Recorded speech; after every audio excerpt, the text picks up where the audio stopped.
You know how they say you never really know someone? Well, I learned that lesson the hard way. The hardest way. I'd just gotten back from a trip to Colorado supposed to be relaxing, and there I was standing in my own driveway with my bags watching a total stranger tell me my penthouse. The home I'd owned for over 20 years was his now. My daughter sold it, and when I called her desperate, she laughed. She actually laughed. "You're pretty much homeless now, Mom," she said. But here's the thing Ashley didn't know. The one thing she never could have guessed. But I'm getting ahead of myself. Let me start at the beginning. Before I tell you what I did next, I'd love to know where you're watching from. What time is it over there? Drop a comment and let me know. And if you're getting into this story, please hit that like button and share it. And definitely subscribe so you don't miss what's coming. Trust me, you'll want to hear how this ends. Now let's go back 3 weeks before everything blew up. I was on the balcony of a cozy cabin in the Colorado mountains, wrapped in a blanket just watching the sunset. The air was so crisp and clean. For the first time in months, I felt like I could actually breathe. No phone calls, no one needing anything, just me, a good book, and the sound of the wind in the trees. I'm 72 years old and I've spent my whole life working. I worked myself to the bone. I started as a secretary in a law firm back in the 70s. I worked my way up to office manager, and then finally a paralegal. Every single promotion was a fight. Every dollar I earned went to building a life I could be proud of. By the time I retired, I'd saved up enough to buy that penthouse outright. No mortgage, no debt. It was all mine. 23 years I lived there. 23 years of my life. I knew every inch of that place, like how the morning light hit the living room through those giant windows. The little reading spot I made by the fireplace where I'd have my tea every night. The guest room, where my daughter Ashley used to stay back when she actually came to visit. That penthouse wasn't just a place to live. It was proof that I did it, proof that a woman who started with nothing could build something solid, something that lasts. But lately I'd been feeling so worn out, not just physically, though my knees aren't great. I was mentally drained. My daughter had been calling more and more, and it was always some new drama. Her husband Kevin's business was going under. They were stressed about money. Could I help them out? Just a loan, Mom, just till we get back on our feet. I'd helped before, a few thousand here and there. But it was never enough. There was always another crisis, another emergency. And Ashley, she'd changed. Or maybe I was just finally seeing her for who she was. She wasn't my little girl bringing me flowers from the yard anymore. She was a grown woman with her own family, her own issues. And I was starting to feel like she saw me as a bank, not a mother. That's why I took the Colorado trip. I needed space. I had to clear my head and figure out how to say no to my own daughter without losing her for good. Of what we had left. The trip was supposed to be 2 weeks long. 2 weeks hiking in the mountains, seeing some little towns, maybe hitting a few antique shops. Just 2 weeks to find myself again before I was just Mom or the lady with the nice penthouse. I remember sitting in that cabin writing in my journal, thinking about my late husband Richard, who passed 15 years ago. Writing about my career, about Ashley and how proud I was when she graduated college, got married and gave me my 2 beautiful grandkids. I wrote down all my hopes for the future. Traveling more. Volunteering, finally taking that art class I'd always wanted to. I felt so peaceful there. I was even hopeful.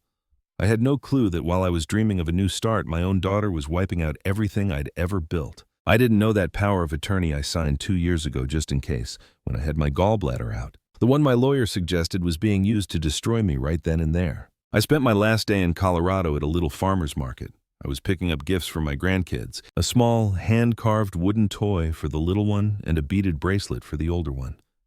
I just kept thinking how excited they'd be to see their grandma. I couldn't wait to tell them all my mountain stories, and maybe even bring them with me next time. The drive home was long, but it was nice. I listened to audiobooks, stopped at little diners, and just took my time. I wasn't in a hurry at all. Why would I be? I was going home, my safe space, the reward for all my hard work. I pulled into my building's garage late that afternoon. That was 3 days ago now. The security gate went up just like always. I parked right in my spot, number 47. I've had that spot for years. Everything felt completely normal. I rolled my suitcase to the elevator, already planning what I'd do the second I got inside. Maybe a long bath, some takeout from that Thai place down the street. Then I'd call Ashley and tell her all about my trip. I had no idea I wasn't even going to make it through my own front door. The ride up to the 15th floor felt just like it always did. That same soft hum, the little jolt when it stopped. I stepped out into the hallway I knew so well, digging around in my purse for my keys. Mrs. Reynolds from 15C was out watering her plants just like she does every Tuesday. "Welcome back, dear," she said. "How was your trip?" I smiled and told her it was wonderful. I'll tell you all about it later. Sanitize. See, everything was normal. Everything was fine. I got to my door 15G, the corner unit with the best view in the whole building. I put my key in the lock. It didn't turn. I jiggled it a little, thinking maybe the lock was just stiff since I'd been gone. That happens sometimes. But nothing. The key wouldn't even go all the way in. That's when I saw it. The lock looked different. It was newer, shinier. My stomach did a little flip, but I told myself not to worry. Maybe maintenance had changed the locks. They did that once years ago after someone broke in on the 3rd floor. They probably just forgot to give me the new key. So I rang the doorbell. Once, twice, then a 3rd time. I could see someone moving around through that frosted glass panel by the door. Someone was home. Good. They could let me in and I'd sort this whole thing out. The door opened, but just a crack. It was held by a chain lock. Some guy I'd never seen was staring at me. He was maybe 40, with a thick beard, and he looked suspicious. Yeah, he said. Oh, hi, I said. I tried to sound friendly, but my head was spinning. Sorry to bother you, but I think there's a mix-up with the locks. I live here. This is, my penthouse. The guy just frowned. What, I'm Catherine Williams, I said. I live here. I've been here for, over 20 years. I held up my key ring. Look, I have my keys. I just got back from a trip and the man cut me off. Lady, I don't know what you're talking about. He glanced over his shoulder and a woman appeared behind him. His wife, I guess. Honey, he said, there's someone here saying she lives here. The woman stepped forward, looking both concerned and irritated. What's going on? She asked. This is my home, I repeated, and I could hear my own voice shaking. There has to be a mistake. Did maintenance let you in? Are you guys doing repairs? The man slowly shook his head. We're not here for repairs. We own this place. We bought it 3 weeks ago, closed, moved, and everything. The room started to spin. That's impossible, I whispered. You can't have bought it. It's not for sale. It's mine. The woman crossed her arms. Look, I don't know what's happening, but we have the deed. We went through a real... Estate agent signed all the papers, went through closing. This is our home now. Who sold it to you? I snapped. The question came out harsher than I meant it to. Who told you this property was for sale? The man and woman just looked at each other. Your daughter, the man finally said. Ashley Williams Sullivan. She's the one who handled the whole sale. She said you were moving into a care home and wanted to sell off your assets. My legs felt like jelly. I grabbed the doorframe to hold myself up.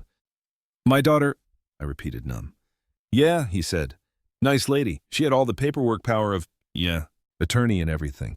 Our lawyer checked it all out. It was all completely legal. I felt like I couldn't breathe. The hallway felt like it was shrinking. Ma'am, are you okay? The woman asked, her voice a little softer now. You look pale. Do you need to sit down? I shook my head and took a step back. I need to make a phone call. Look, the man started. Dumang, and his voice was gentler now. I don't know what's going on, but we bought this place fair and square. We've got kids. It was starting in the school district next month. We sold our old house to be able to afford this one. Whatever's going on, between you and your daughter, you need to sort it out with her, not with us. Then the door closed. I heard the deadbolt lock.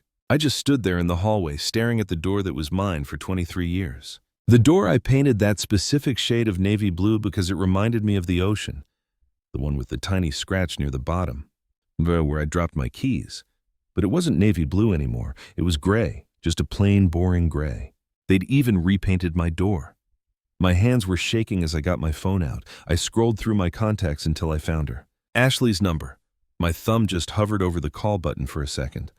A part of me didn't want to do it. A part of me just wanted to believe this was all some horrible mix-up that she could explain. Maybe she just rented the place out while I was gone. Maybe she thought I was going to be in Colorado longer. There had to be an explanation. A good reason, but deep down where a mom just knows things even when she doesn't want to. I already knew. I hit the call button. The phone rang once, twice, 3 times. Mom, you're back! Ashley's voice was so bright and cheerful, like nothing was wrong, like she hadn't just completely ruined my life. Ashley, my voice came out all scratchy. Why are there strangers living in my penthouse? Dead silence on her end. Not the confused kind of silence, but the silence of somebody who's been caught and is trying to figure out what lie to tell. Ashley, answer me. Why did you sell my home? I could hear her breathing on the other end of the line. Then I heard that sigh, that big dramatic sigh I'd heard 1,000 times. The one she uses when she thinks I'm making things difficult. Mom, okay, listen, I can explain. Then explain. I was still standing there in the hallway, my suitcase next to me, just staring at the door that wasn't mine anymore. Mrs. Reynolds had slipped back into her apartment, probably sensing the drama. Explain to me why strangers are in my penthouse. You're being dramatic. Ashley said, her voice getting that impatient edge. It's not that big of a deal. Not that big of a deal. And I could feel myself getting hot.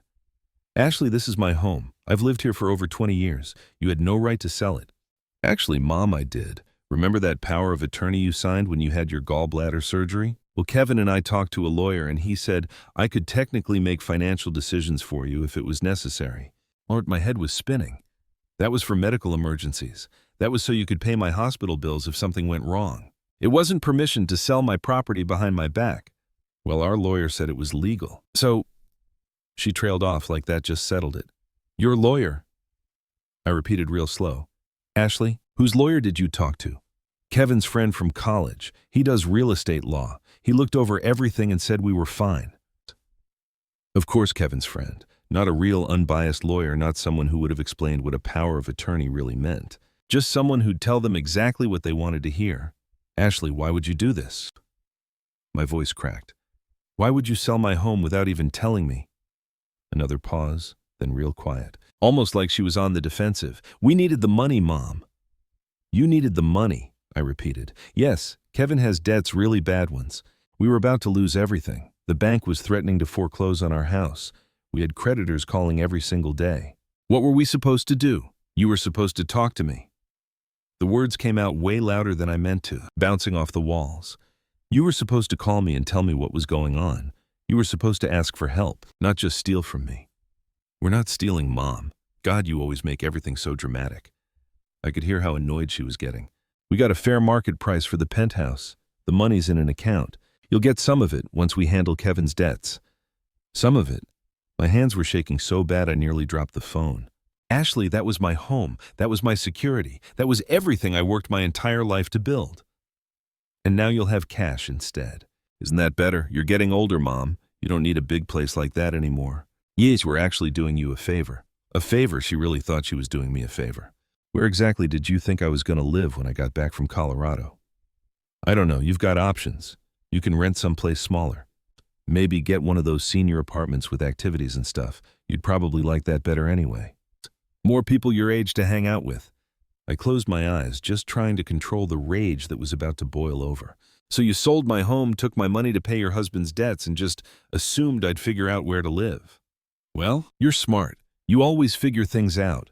Her voice was so casual, so dismissive, like we were talking about what to eat for dinner, not the fact she'd just destroyed my life. Look, Mom, I really don't have time for this right now. Kevin and I are dealing with a lot. The last thing I need is you making this harder than it needs to be. Making this harder. I felt like I was talking to a total stranger. Ashley, do you hear yourself? Do you even understand what you've done? What I've done is save my family from going broke. You're my mother. You're supposed to want to help your kids. Isn't that what parents do? Help, yes, but you didn't ask for help. You stole from me. It's not stealing if it's legal, Mom, and it was. I have the paperwork to prove it. Legal doesn't mean it's right, Ashley. She let out a frustrated sigh. You know what? I'm not doing this with you right now. You're upset. I get it. But you'll see this was the best decision for everyone once you calm down and think straight about it. Think straight, Ashley. I'm standing in front of my own home with nowhere to go. How is that rational? Stop being so dramatic. You're not homeless. You have money. Just go to a hotel for tonight, and we'll talk about this later when you're not being so emotional. When I'm not being so emotional, I repeated, my voice totally flat now. Yeah, look, I have to go. Kevin needs me. We'll talk soon. Ashley, don't you dare hang up on me. We need to settle this right now. There's nothing to settle. It's done. The house is sold. The money is being used for what we needed it for. I'm sorry you're upset, but that doesn't change anything. Goodbye, Mom. The line went dead. I just stood there, phone to my ear, listening to the silence. She'd hung up on me. My own daughter sold my home, took my security, and then just hung up on me. Mrs. Reynolds' door opened a crack. Dear, are you all right? I heard shouting. I turned to look at her, and I must have looked awful, because her face immediately filled with concern. I'm fine, I managed to say, though we both knew it was a lie. Just a family thing. She nodded slowly.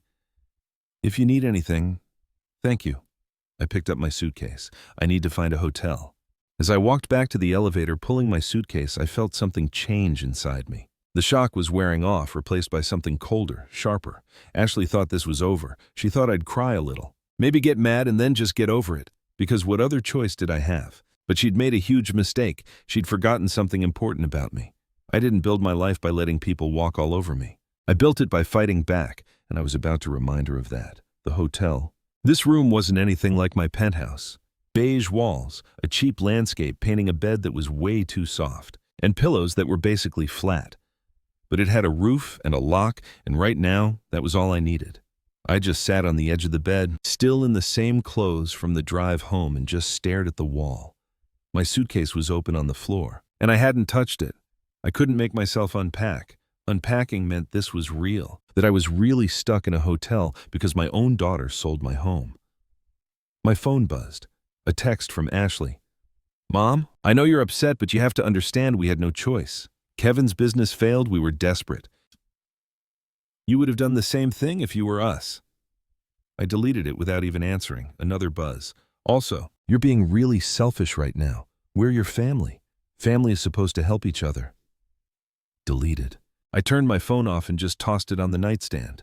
I couldn't handle her right now, not with my hands still shaking. Not when it felt like the floor had just dropped out from under me. But sitting here feeling sorry for myself wasn't going to fix anything.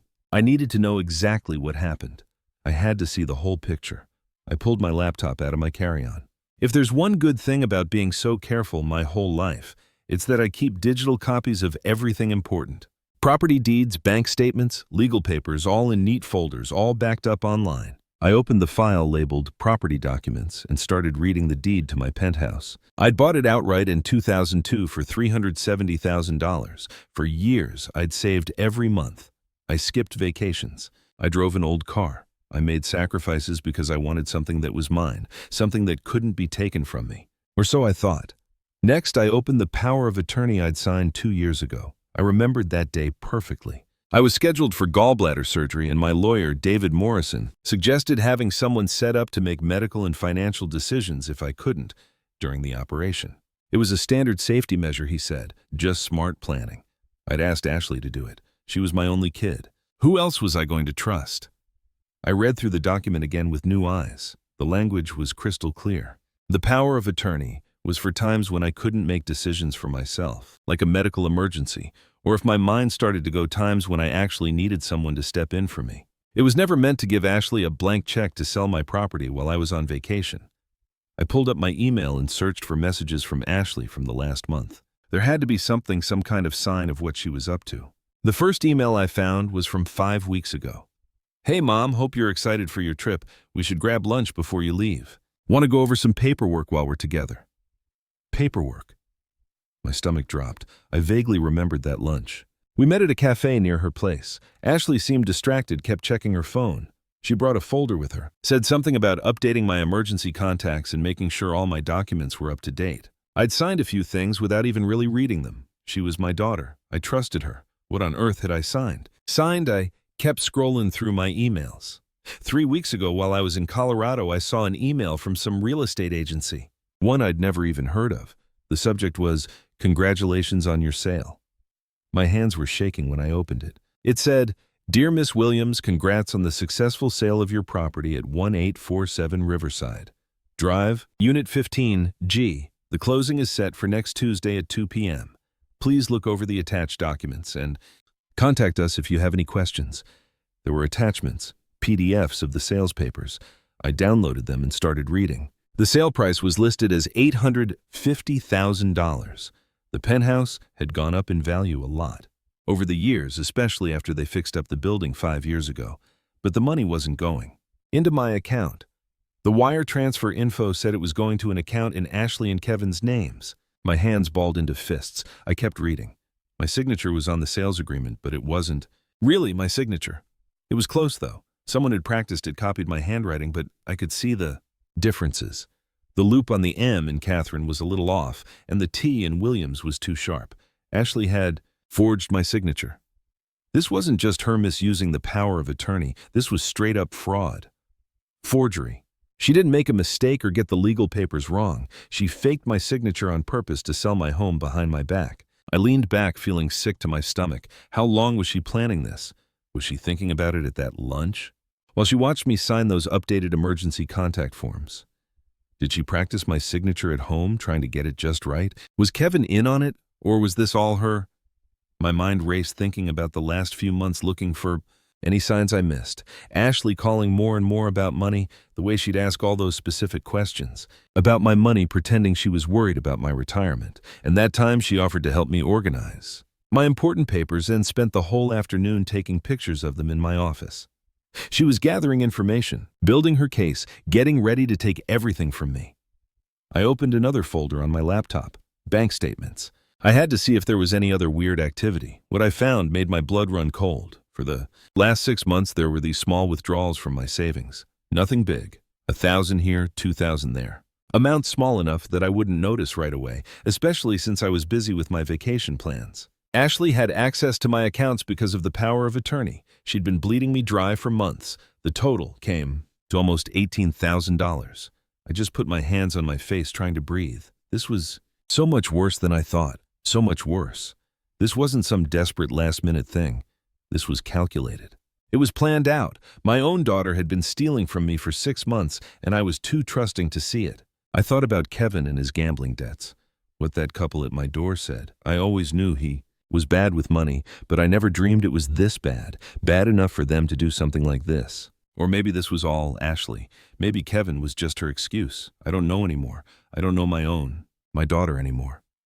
Not the one who called me every Sunday just to talk, the one who cried on my shoulder when her first boyfriend broke her heart, or the one who asked for my help picking out her wedding dress. Where did that person go? When did she turn into someone who could do this to her own mom? I got up and walked over to the window. The hotel looked out over a parking lot, gray concrete, yellow lines, cars coming and going. People just living their normal lives while my whole world was falling apart. But as I stood there with all that pain, something else started bubbling up inside me. Something stronger than being hurt. I was determined. Ashley thought she'd won. She really thought she'd gotten away with it. She took my home, my money, my trust, and then hung up on me like I was nothing. But she made one huge mistake. She underestimated me. I spent 40 years working in law. I know how the system works. I know what fraud looks like. I know how to build a case. And I know people who can help. I grabbed my phone and turned it back on. I ignored the 3 new texts from Ashley. Instead, I scrolled down to a different name. David Morrison. My lawyer, my friend. Someone I've known for 30 years. It was late, almost 9 at night. But I called him anyway. He answered on the second ring. "Catherine, is everything okay?" "David," I said. My voice was a lot steadier than I thought it'd be. "I need your help. My daughter just stole everything from me, and I need to get it back." David met me at his office the next morning. I barely slept a wink. My mind was just racing with everything I'd found out. But when I walked into that old building on 4th Street, the same office where I used to work as a paralegal years ago, I felt something I hadn't felt since I got back from Colorado. Hope. David was waiting for me in the lobby. He looked older since the last time I saw him. More gray hair, deeper lines around his eyes, but his handshake was still firm, and he looked serious. "Come on up," he said. "I've already cleared my morning." We rode the elevator up in silence. I was glad he didn't try to make small talk or give me any of that "it'll be okay" stuff. David was always practical like that. We'd worked together long enough. He knew when to talk and when to just listen. His office looked exactly the same as I remembered it. Bookshelves from floor to ceiling, all full of law books, a huge oak desk covered in neat piles of files, and the same old coffee maker in the corner that's been there since 1987. "Sit down," he said, pointing to the leather chair across from his desk. "Tell me everything."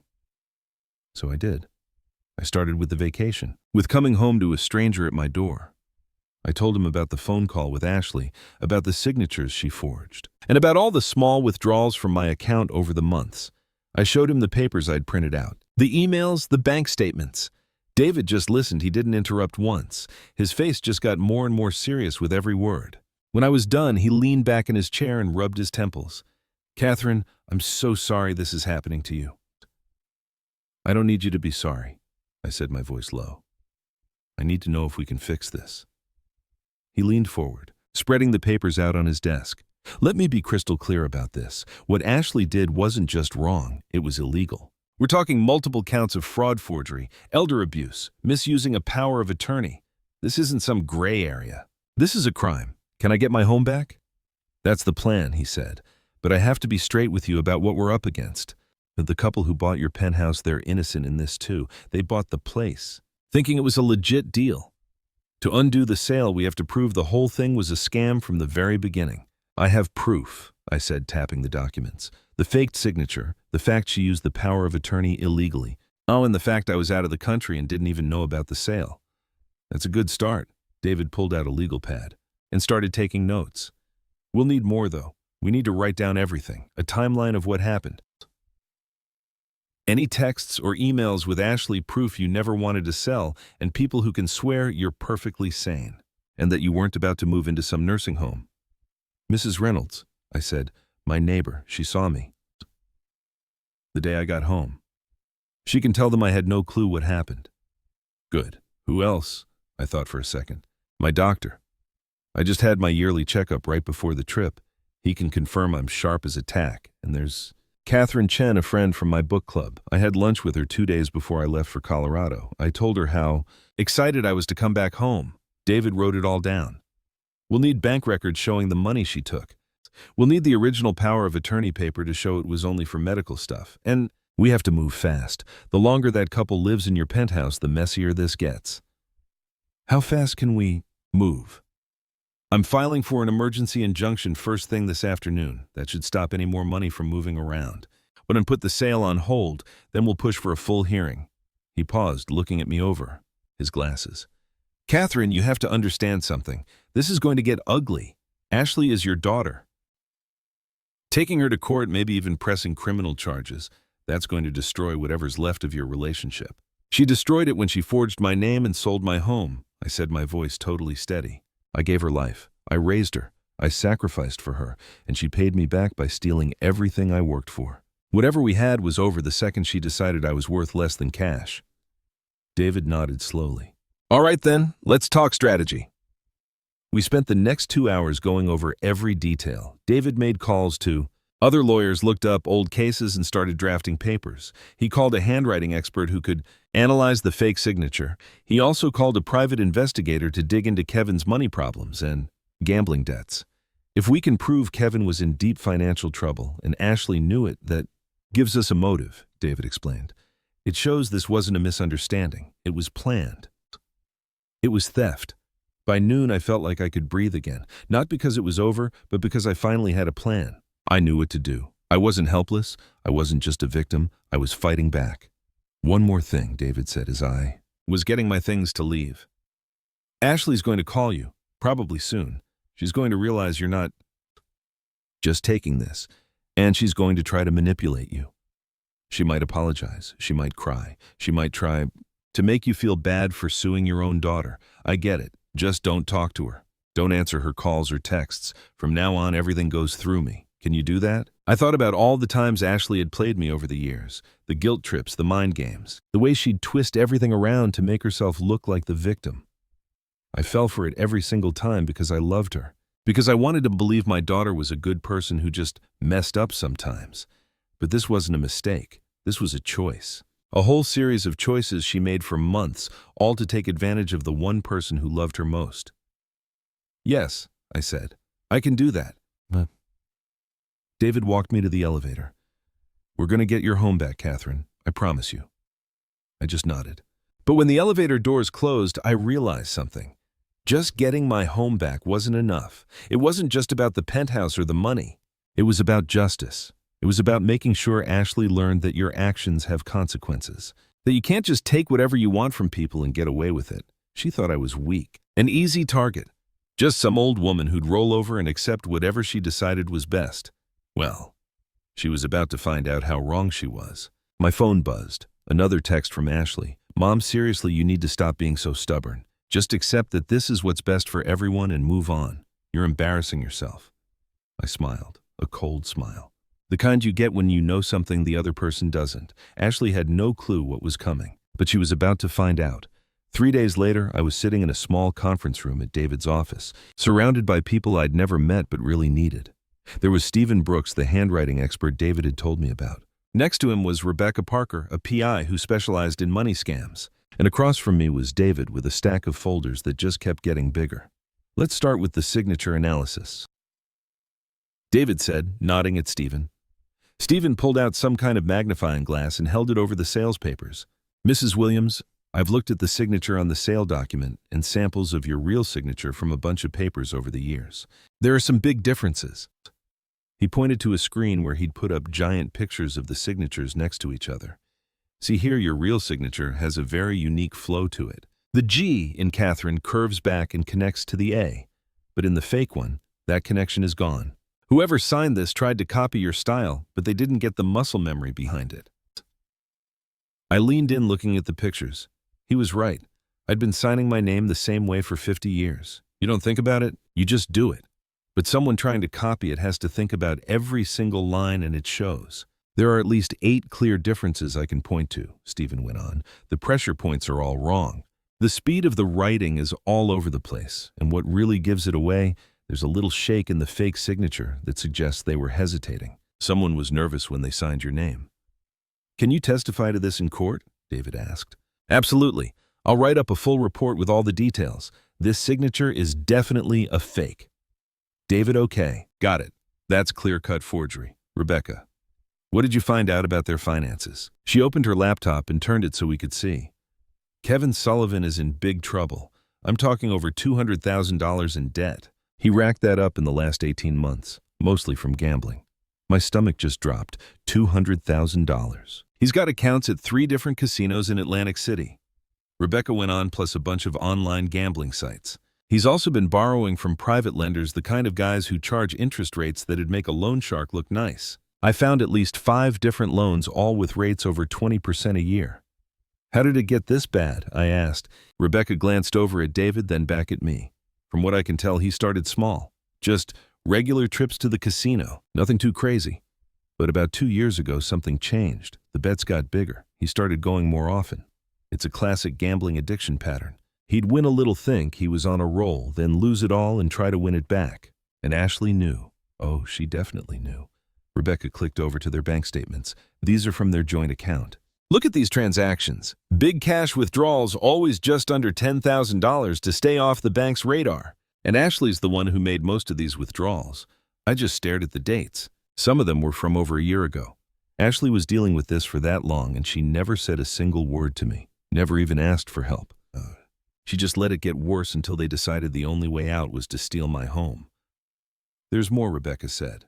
Kevin's business, that consulting firm he always bragged about, it's been losing money for 3 years. He's been faking his tax documents, just making up income.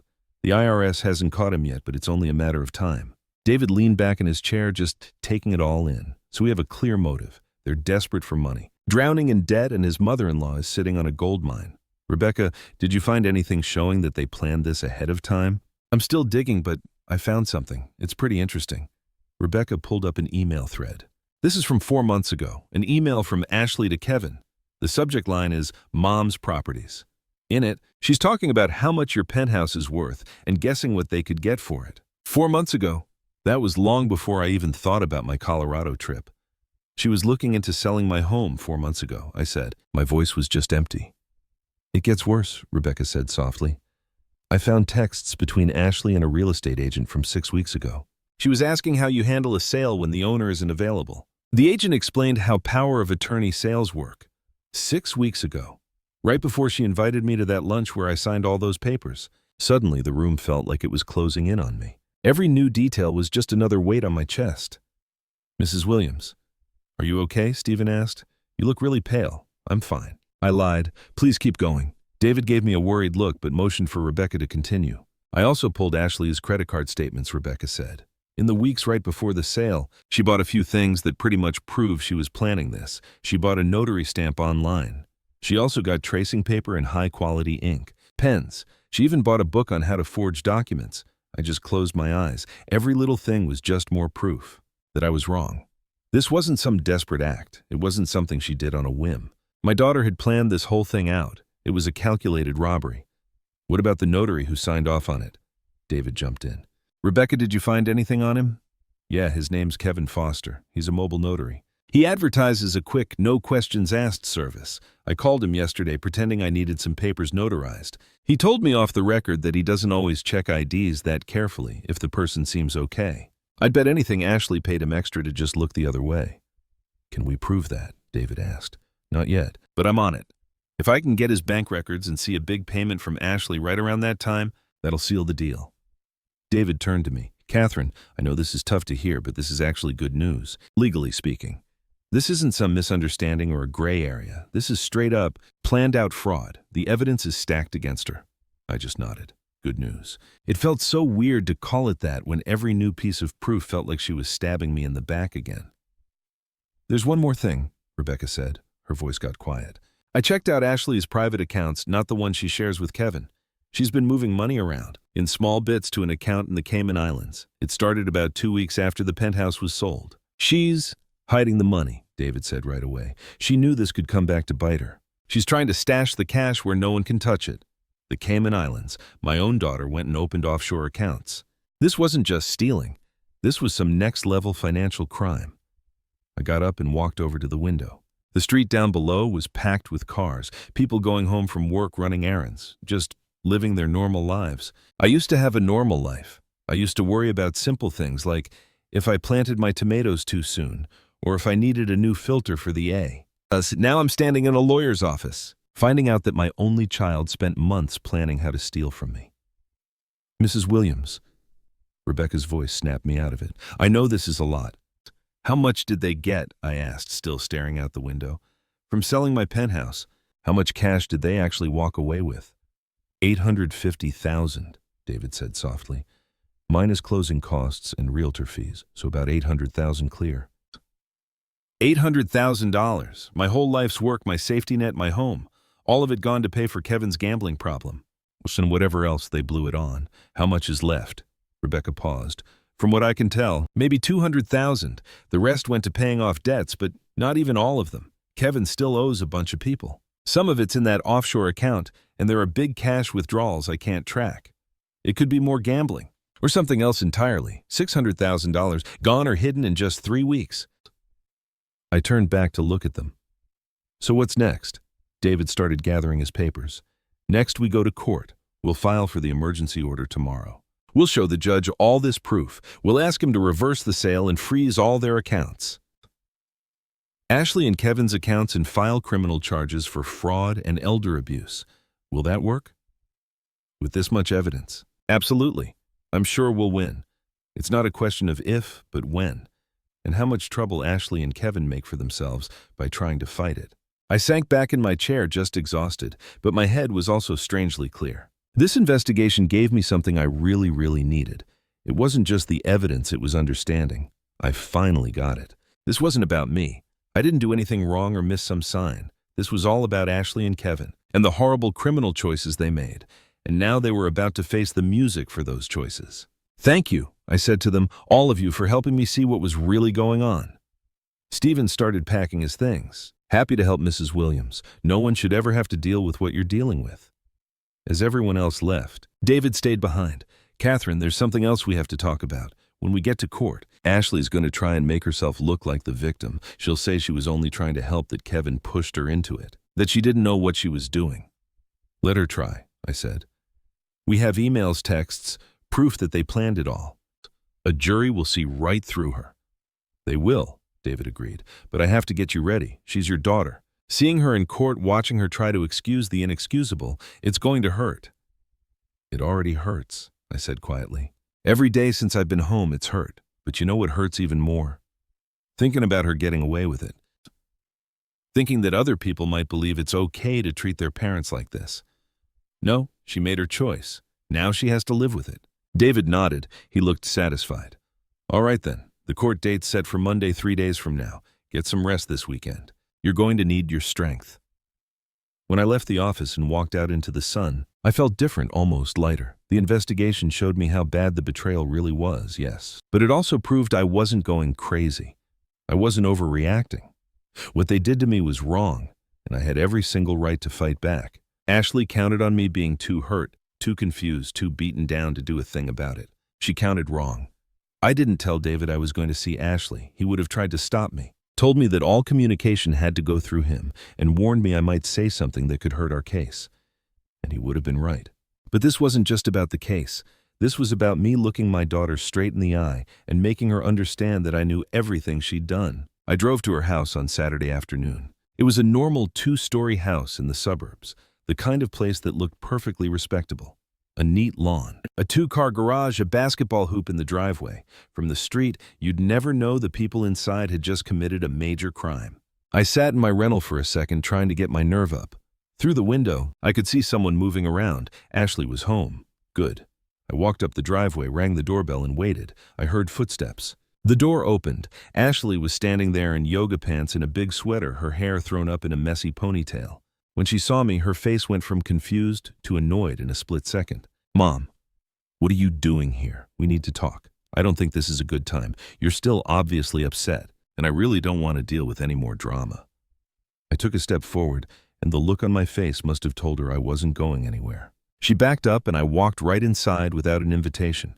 The house was exactly how I remembered it. Same beige carpet, same furniture we picked out together 5 years ago when they first moved in. Family pictures on the walls, including a few of me with my grandkids. I wondered if she felt any shame looking at those pictures. Knowing what she did. "Ashley, we need to talk. A real conversation. Not through texts or angry phone calls, face to face." She crossed her arms, all defensive. "Fine. Say what you came to say. Where's Kevin? Upstairs, and he's staying there. This is between us." "No," I said quietly. "He's part of this too. Call him down." "Mom, I'm not calling him down. Ashley, now."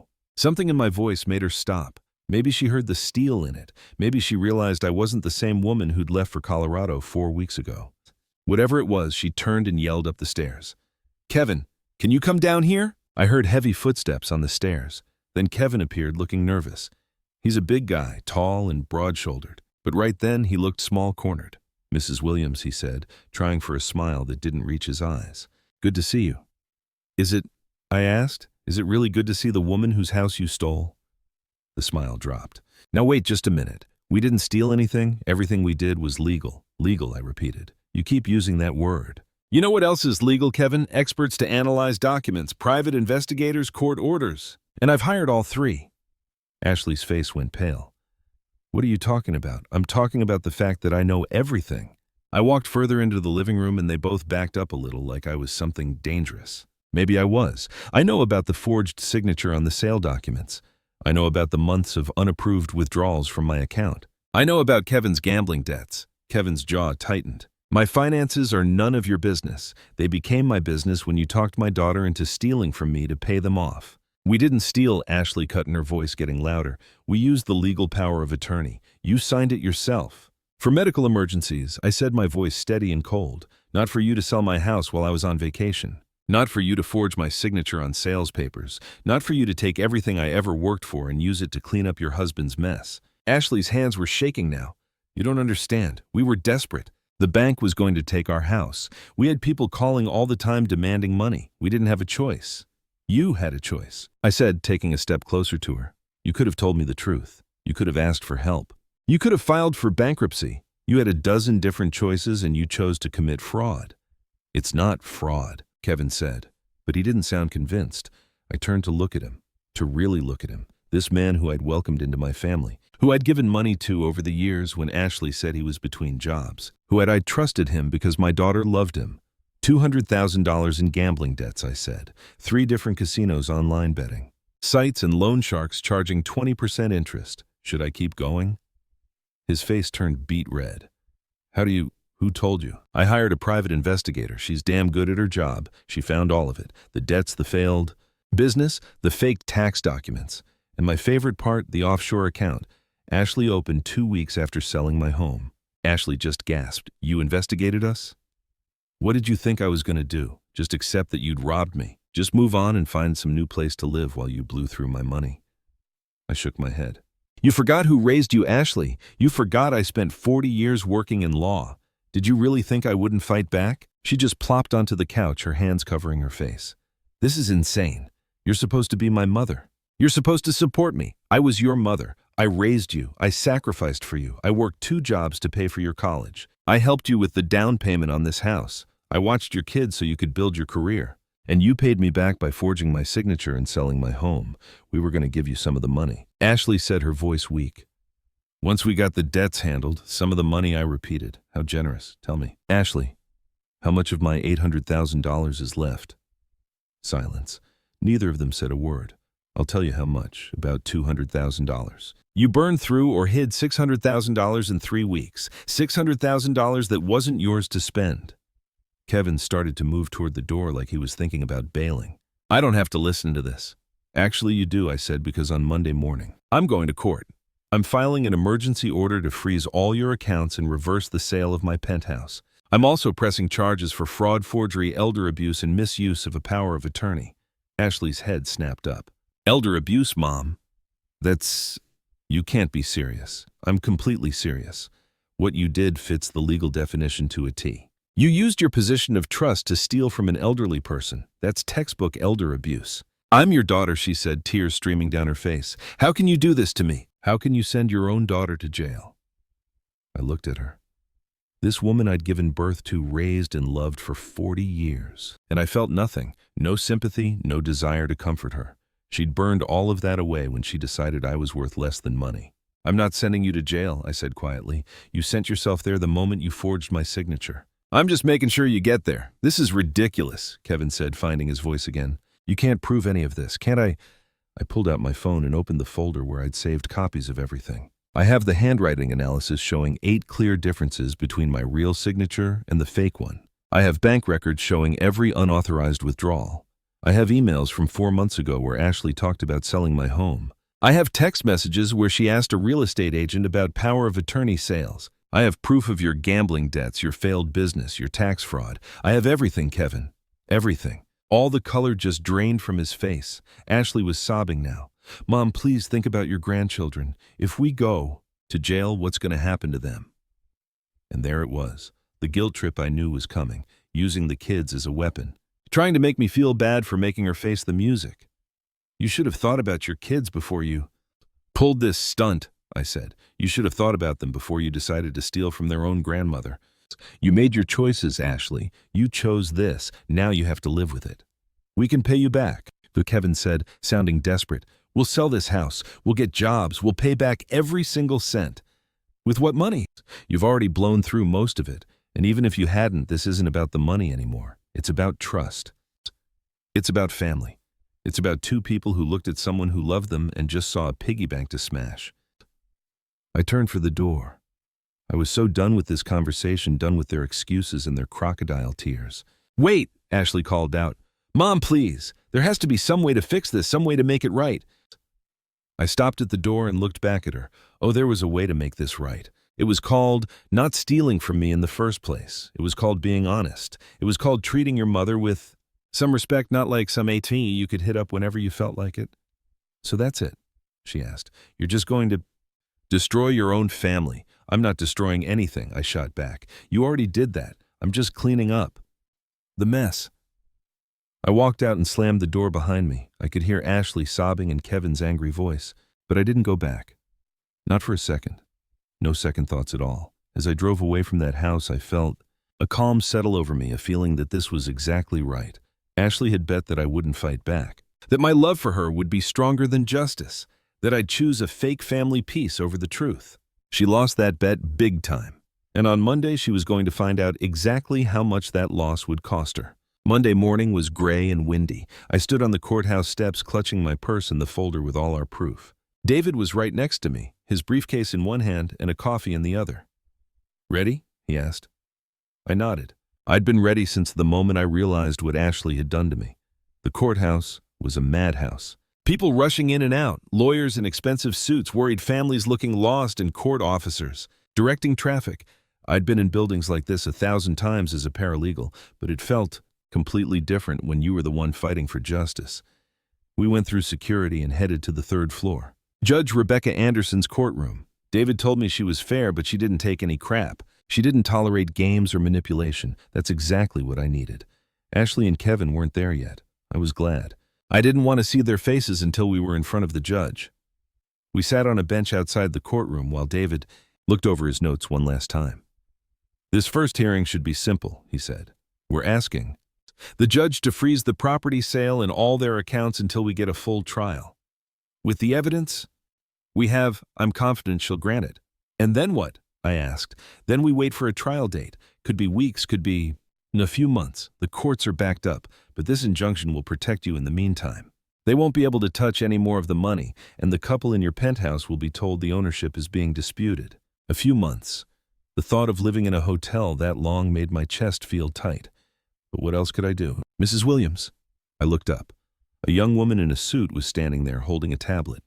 I'm Nicole Foster, a victim advocate with the DA's office. Can I talk to you for a minute? David nodded, and I got up to follow her to a quieter spot. I've been looking over your case, Nicole said softly. The DA is very interested in pressing criminal charges against your daughter and son-in-law. Taking advantage of seniors is a top priority for us. But I need to ask you something important. Are you ready for what that means? What does it mean? It means this goes way beyond civil court. Criminal charges mean they could both face jail time. I need to be sure you understand that and are willing to go through with it. I thought about my grandkids, about Ashley's face when she begged me to think of them, about the family dinners we'd never have again, and the life I always imagined I'd have with her and her family. Then I thought about standing outside my own home with nowhere to go, about the forged signature, the months of planning, and the $600,000 they blew in 3 weeks. Yes, I said, I'm willing to go forward. Nicole nodded. Good. We'll work with your lawyer. Whatever happens here today will help our criminal investigation.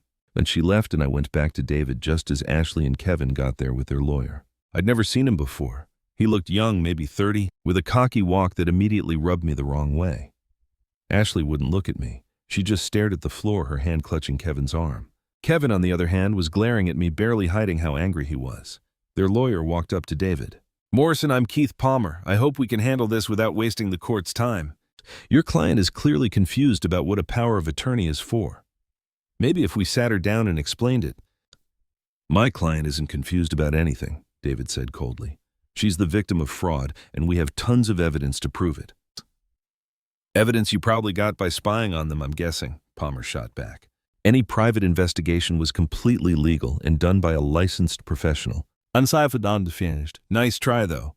The courtroom doors opened and a clerk called us in. Case number 2025CV8847. Williams versus Williams and Sullivan.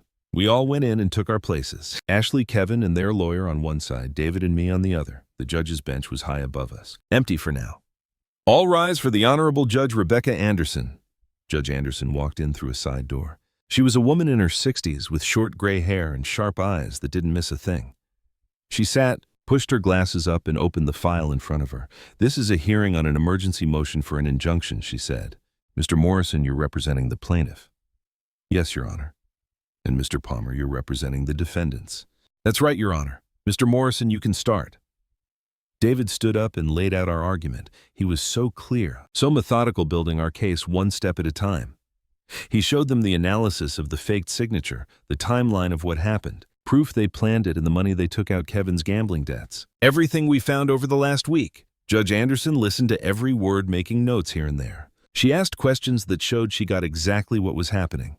When David finished, Palmer got up to talk. Your Honor, the defense is saying that Mrs. Ashley Williams was acting within her rights with the power of attorney. Her mother signed it willingly. The wording is vague enough to cover money decisions. There's no fraud here, just a family fight over how much power she really had. Mr. Palmer, the judge said, are you seriously trying to argue that faking a signature is part of a power of attorney? We don't believe the signature was faked. Your Honor, Mrs. Catherine Williams is 72 years old. It's possible her signature just changed over time because she's getting older. I felt my hands ball up into fists. He was calling me old and senile without saying it out loud. David shot right up. Your Honor, we have a certified expert who examines documents who will testify that the signature is 100% a forgery. We also have Mrs. Williams's doctor ready to say that there's nothing wrong with her mind at all. She's sharp, she's competent, and she knows exactly what was done to her. Judge Anderson looked straight at me. Mrs. Williams, did you approve the sale of your penthouse? I stood up. No, Your Honor. I didn't know a thing about the sale until I came home from vacation and found strangers living in my house. And the power of attorney you signed, what did you think it was for? It was just for medical emergencies, Your Honor. I signed it before I had gallbladder surgery 2 years ago. My lawyer suggested it just in case. The judge turned back to Palmer. Mr. Palmer, do you have any proof that Mrs. Williams meant to let her daughter have the power to sell her property? He shuffled his papers around. Not specific proof, Your Honor, but the power of attorney does give broad financial authority. For medical purposes, David cut in. The document says right there, it's for medical decisions and money matters related to that, like hospital bills, not for selling a house. Judge Anderson was quiet for a long moment, reading the power of attorney document for herself. Finally, she looked up. I'm granting the emergency injunction. All the accounts tied to the sale of the property are frozen effective immediately. The property transfer is on hold until a full trial. Mr. Palmer, your clients are not to get rid of any assets or make any large money moves without the court's okay. Is that clear, Your Honor? This is going to be very hard for my clients. They've got bills to pay, kids to support. They should have thought of that before they allegedly faked signatures and sold property that wasn't theirs to sell, the judge said sharply. The injunction is final. We'll schedule a full hearing for, she checked her calendar, 6 weeks from today. That'll give both sides plenty of time to prepare their cases. 6 weeks. That meant 6 more weeks in a hotel, 6 more weeks of just waiting. But it also meant Ashley and Kevin couldn't get their hands on what was left of my money. They couldn't hide more assets and they couldn't run. Court was adjourned. As we were all leaving, Ashley finally looked right at me. Her eyes were red, her face looked exhausted. She opened her mouth like she wanted to say something, but Kevin just pulled her away. Outside the courtroom, David shook my hand. That went exactly like we hoped. The judge saw right through their act immediately. 6 weeks, I said. That's a long time to wait. Use it, David told me. Rest, get your strength back. We have a solid case, but the trial itself is going to be rough. Ashley's lawyer is going to try every trick in the book to make you look like the bad guy or just confused. You've got to be ready. I nodded. 6 weeks suddenly felt like both forever and not nearly long enough. The days after that were weird. I was just stuck, caught between the life I used to have and the one I was trying to get back. I mostly stayed in my hotel room working with David to get ready for the trial. We went over my testimony, practiced answers to questions they might ask, and reviewed evidence until I could say it in my sleep. But at night alone in that plain hotel room, I'd start to worry. What if the judge at the main trial didn't see things our way? What if Palmer found some legal loophole? What if I made a mistake and was about to lose everything for good? On those nights, I'd take out my phone and look at photos of my penthouse, the view from the balcony, my little reading corner, the kitchen where I baked cookies for my grandkids, my home, my safe place. It was everything I had worked my whole life for. And then I'd remember Ashley's voice on the phone. Stop being so dramatic. The way she just brushed me off. No regret at all. No, I wasn't wrong. I wasn't trying to get even. I was fighting for what was mine, for what was right. For the simple fact that you can't just take what you want from people and get away with it. 6 weeks crawled by. David called with news. The private investigator found more evidence. The accountant traced more of the hidden money. The DA's office officially announced they were pressing criminal charges. Every piece of news made our case stronger, made it seem like we would actually win, but it also made the final showdown feel that much bigger. Soon, very soon, I'd be sitting in that courtroom again, and this time, it wouldn't just be a quick hearing. It would be the trial, a day of reckoning.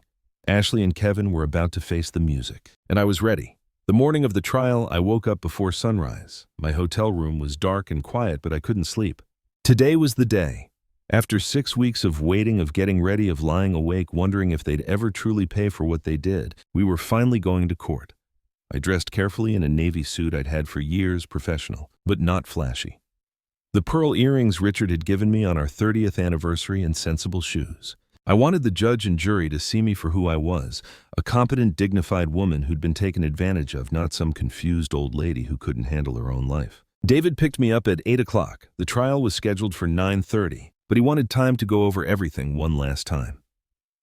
How are you feeling? He asked as I got into his car. Nervous, I admitted. What if something goes wrong? Nothing's going to go wrong. We have the evidence. We have the witnesses. We've got the truth on our side. He looked at me. Ashley's lawyer is going to try and rattle you. He's going to say you're getting forgetful, that you did agree to the sale, but you just don't remember. Don't let him get to you. I won't. But when we pulled into the courthouse parking lot, my stomach was a total wreck. This was it. Everything I'd been fighting for came down to what happened in that courtroom today. We went through security and up to Judge Anderson's courtroom. It was a lot more crowded this time. They'd already picked a jury. 12 people who were going to decide my fate. They sat in the jury box looking all serious and paying attention. Ashley and Kevin were already there with Palmer. Ashley looked thinner than she did 6 weeks ago. Dark circles under her eyes. Her clothes were hanging off her.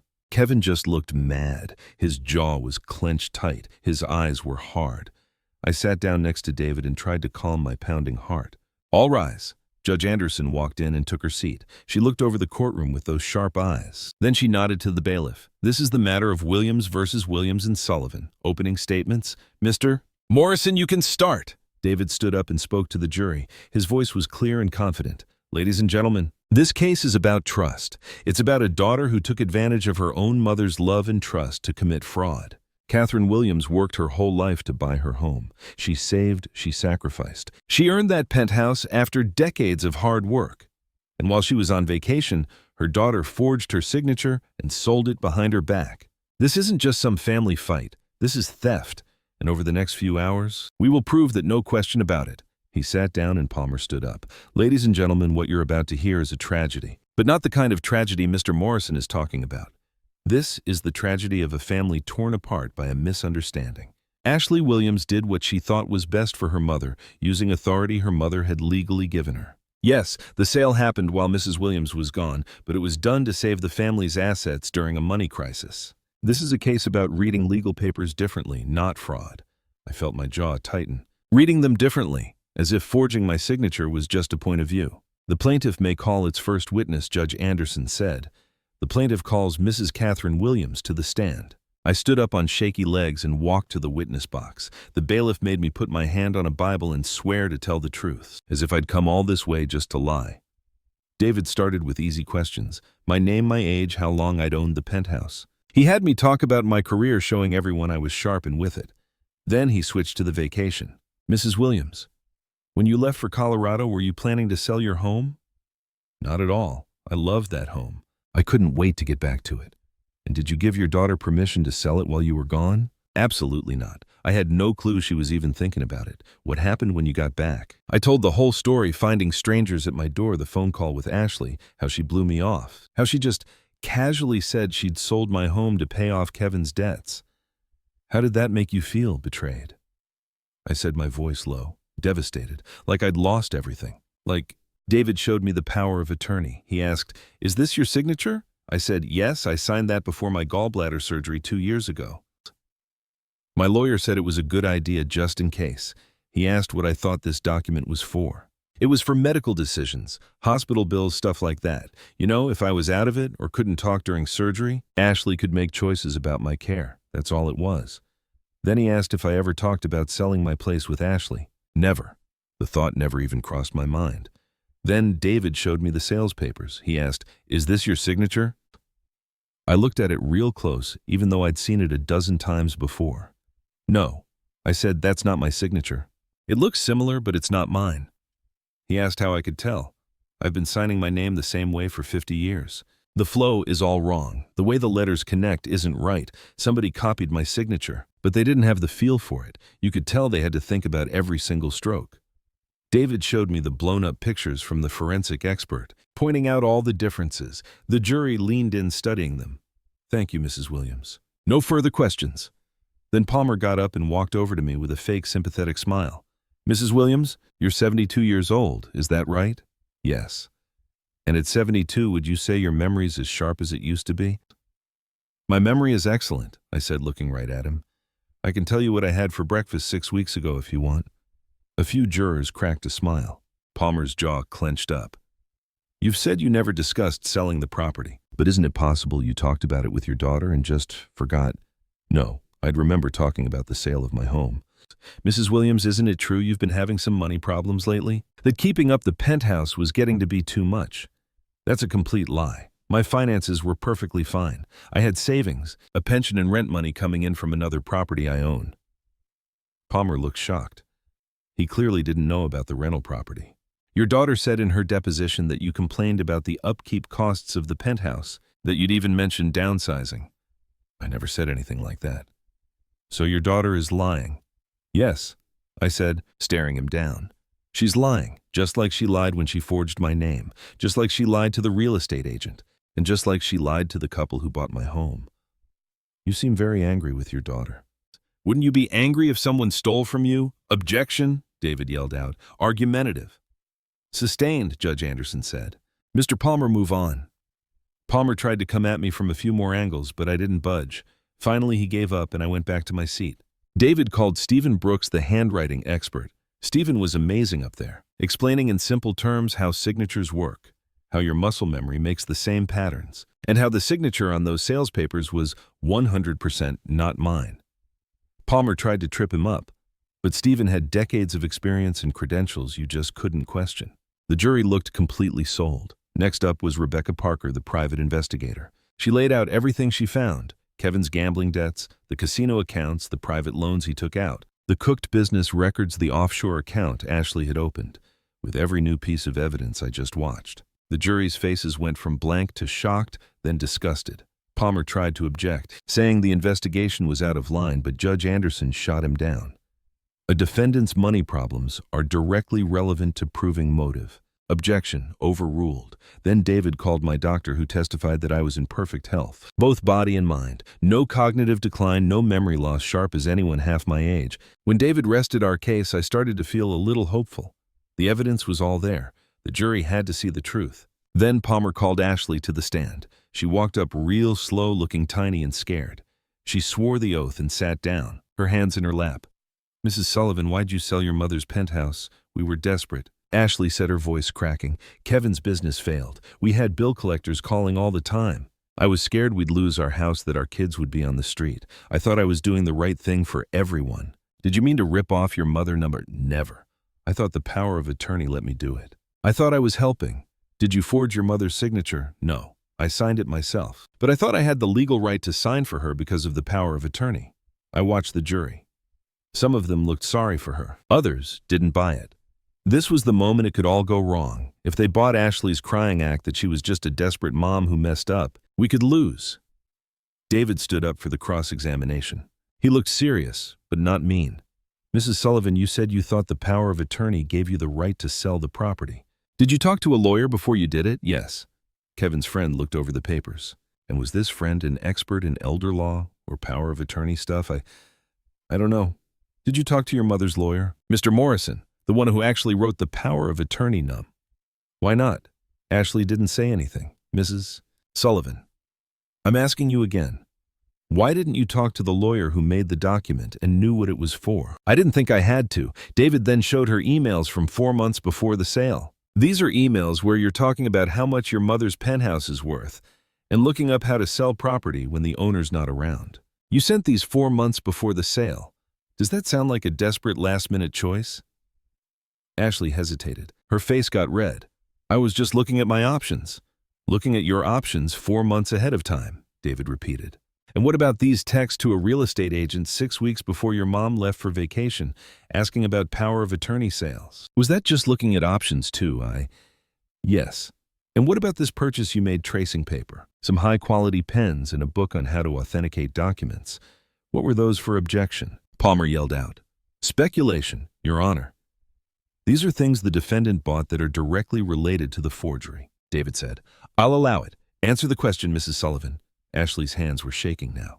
I don't remember buying that stuff. We have your credit card statements right here, David said, holding up the papers. March 15th, ordered online, delivered right to your house. You don't remember. Maybe Kevin ordered them with your credit card, and you didn't know. David made it sound as ridiculous as it was. Mrs. Sullivan, I'll ask you straight up. Did you forge your mom's signature on those sales papers? No. Did you sign her name?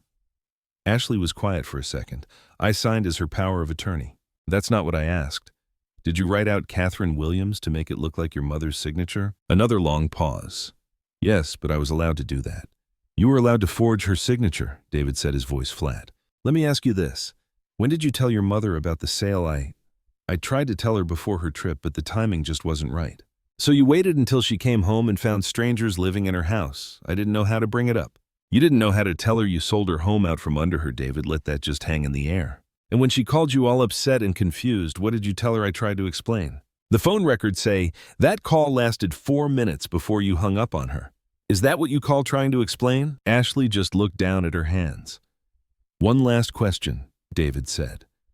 After the sale, you opened an account in the Cayman Islands and moved $60,000 into it. Why? That was for our kid's future. Or was it because you knew you'd broken the law and wanted to hide the money before you got caught? Objection.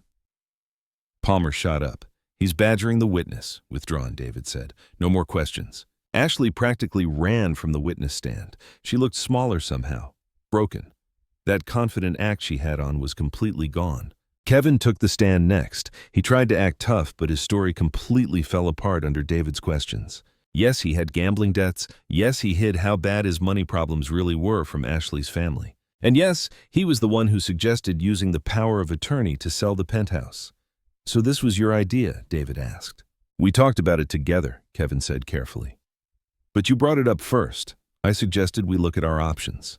Options like forging your mother-in-law's name and stealing her home. We didn't steal anything. David let that lie hang there, the disbelief clear on his face. When both sides rested, Judge Anderson gave the jury their instructions. They filed out to decide, and we were just left there to wait. An hour passed, then 2. David told me this was normal, that it was a good sign. But every minute felt like forever. Finally, after 3 hours, the bailiff came out. The jury has reached a verdict. We all filed back into the courtroom. My heart was pounding so hard I could hear it. This was it. Everything came down to this.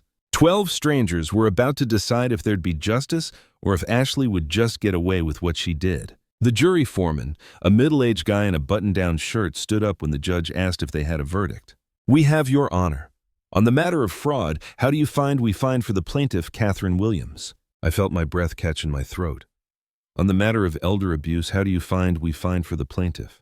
On the matter of forgery and misuse of power of attorney, how do you find we find for the plaintiff? The courtroom started to spin. David's hand, on the power of attorney. What's your verdict? We find for the plaintiff. The whole room started to spin. I felt David's hand was on my shoulder, keeping me steady. I won. I actually won. Then Judge Anderson looked right at Ashley and Kevin. This court finds that you, Ashley Williams Sullivan and Kevin Sullivan, knew exactly what you were doing and cheated Catherine Williams using forgery, illegal documents, and elder abuse. The sale of the property at 1847 Riverside Drive, Unit 15G, is now null and void. The property must be returned to Mrs. Catherine Williams immediately. Ashley just started bawling. Kevin sat there like a statue, white as a ghost. Then the judge went on, you are ordered to return all the money you got from that fake sale. The court also figures that damages for emotional distress legal fees and not being able to use the property come to $120,000, which you will pay to Mrs. Williams within 60 days. She stopped and stared right at Ashley and Kevin. I want to be very clear about something. What you did wasn't just against the law, it was disgusting. You went after a vulnerable family member. Someone who trusted you, and you used that trust to get money. This court has seen a lot of cases, but not many as sneaky and cold as this one. You should be ashamed of yourselves. Ashley's crying echoed through the courtroom. This court is adjourned. Then to me, Mrs. Williams, you'll get the paperwork for your property back within 48 hours. The gavel banged down. I just sat there. I couldn't move. It was over. All those weeks of fighting, of finding proof, of not sleeping, wondering if we'd ever win. It was finally over. David was talking to me, telling me what was next, but I wasn't really listening. All I could think about was going home, my real home, to my penthouse, my safe place. As we got up to leave, Ashley walked over. Her face was a mess from crying. Her eyes were all red and puffy. Mom, she said. Her voice was scratchy. Mom, please, can we just talk? I looked at her. This woman, she used to be my baby. I rocked her to sleep. I held her when she had nightmares. I taught her how to ride a bike and helped her with her homework. I loved her with all my heart for 40 years. And now I just felt nothing. Just disappointment. There's nothing to talk about, but I said softly. Please, I messed up. I see that now. I was desperate and scared and I made horrible choices. But I'm your daughter. Doesn't that count for anything? You stopped being my daughter the second you decided I was worth less than money. You had a choice, Ashley. You could have asked for help. You could have just been honest. Instead, you stabbed me in the back in the worst way possible. I'm sorry, she whispered. I'm so sorry. I don't believe you, I told her. I think you're sorry you got caught. Sorry you have to pay the price.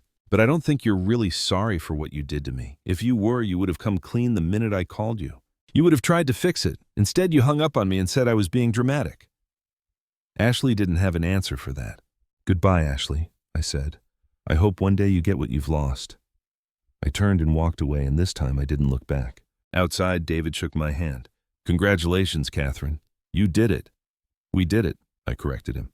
"I couldn't have done this without you." "So what are you going to do now?" he asked. I thought about that. What would I do now? I'd spent 6 weeks stuck in this nightmare fighting. Now that it was over, what was next? I'm going home. I'm taking my life back and I'm moving on. I looked back at the courthouse and saw Ashley and Kevin walking out with their lawyer. They looked totally defeated, just broken. And a tiny part of me, a really small part, felt bad for them. But mostly I just felt relieved, vindicated, free. Ashley made her choices. Now she has to live with them. The couple who'd been staying in my penthouse was out within 48 hours of the court's decision. David handled pretty much everything, working with their lawyer to make sure it all went smoothly. They were, of course, really upset. They'd bought the place thinking it was a done deal, ready to start a new part of their lives. Now, they were right back at square one. They got their deposit back, but their dreams were trashed. I felt sorry for them. They were victims too, just caught in the middle of Ashley's mess. David told me they were going to be taking their own legal action against Ashley and Kevin to get their money back. Good. Maybe that would really hammer the lesson home. On a Thursday morning, exactly 7 weeks after I got back from Colorado, to find strangers at my door. I stood right in front of that same door with my own key, the key that worked this time, the lock that knew it was me. I turned the key and pushed the door open. The penthouse was completely empty. The couple had taken all their furniture. The walls were bare where their family pictures had been, but it was mine again. It was really mine. I walked through each room, real slow, just soaking it all in. The living room with those huge floor-to-ceiling windows I loved so much. The kitchen, where I'd baked more cookies than I can count for my grandkids. That little reading corner by the fireplace. The master bedroom, where I'd slept next to Richard for 15 years before he died. Everything looked the same, but it all felt different. The whole place had a different energy. It felt violated, not by the innocent couple who were here, but by the betrayal that took it from me. I stood on the balcony just looking out at the city. The view hadn't changed. The buildings, the river off in the distance, the way the sun hit the glass towers downtown in the afternoon. It was all exactly how I remembered, but I'd changed. 7 weeks ago, I was just a trusting mom, someone who saw the best in people, especially my own family. I thought love and sacrifice would be paid back. Now I'm someone else. Harder maybe, definitely more cautious, but stronger too. I fought for what was mine, and I won. I stood up to people who tried to walk all over me and proved I wouldn't let it happen. The pain was still there though, deep and aching. Winning in court doesn't just erase a betrayal like that. Every time I thought about Ashley planning this for months, figuring out how to steal from me, forging my name, I felt that wound just tear open again. But next to the hurt there was something else. Pride, satisfaction, knowing I did the right thing, even when it was the hardest thing to do, even when it meant destroying my relationship with my daughter. My phone rang. An unknown number. I almost didn't answer it, but something made me pick up. "Mrs. Williams," a woman's voice said, young and professional. "This is Sarah from Riverside Property Management. We wanted to let you know that your furniture has been moved from storage and it's being delivered tomorrow morning. Will you be home to accept the delivery, furniture, with everything that happened?" I forgot Ashley put my stuff in storage when she sold the place. At least she didn't sell that too. "Yeah," I said. "I'll be here." "Great. The delivery window is between 9 and noon. Anything else you need?" "No, thank you. That's it." I hung up and looked around the empty penthouse. Tomorrow, it would start feeling like home again. My couch, my bed, my dishes, my books, all the little things that make a house a home. The moving truck showed up at 9:15 the next morning. The movers were quick and careful, putting everything right where I wanted. By noon, my penthouse looked almost normal. It wasn't exactly the same, but it was close enough that I could finally breathe a little easier. I spent the afternoon unpacking, putting away dishes, hanging pictures. Just small, normal things that felt like a huge deal. Every item I put away was me saying, "I'm home, I'm staying." And no one can ever take this from me again. That evening I was sitting in my reading nook with some tea when my phone buzzed. It was a text from Ashley. My finger just hovered over the delete button. I didn't want to hear from her. I didn't want her apologies or excuses, but I was curious, so I opened it. It said, "Mom, I know you don't want to hear from me, and I get it, but you need to know that I finally realized what I did was unforgivable. It wasn't just illegal. It was just so wrong. I betrayed you in the worst way a person can. And now I've lost everything. Kevin and I are getting a divorce. I have to move in with a friend because I can't afford our house. The kids will barely even talk to me because they're so ashamed of me. But the worst part of all this is knowing I destroyed my relationship with you. I'm not asking you to forgive me. I know I don't deserve it. I just wanted you to know that I get it now. I finally understand what I took from you, and I am so sorry. I read the text 3 times. I was looking for the catch. The manipulation, the guilt trip. Some way she was trying to blame me for what was happening to her. But it wasn't there.